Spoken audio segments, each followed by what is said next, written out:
Donovaly in Slovakia. It's good, but only for about 2 days though. Incredibly strong Zlatý beer. So yeah, it's been a good trip. That's all.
Well,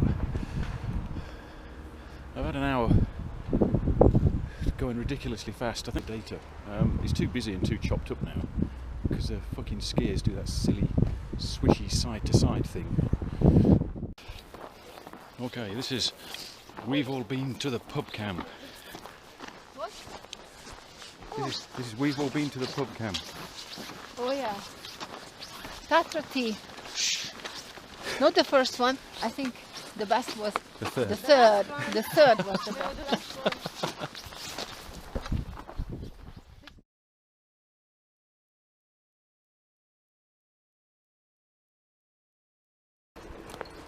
Stump. Oh, one of the many great things about snowboarding is lovely soft boots. It's great when you see all the skiers hobbling around everywhere and they've got these lovely soft boots.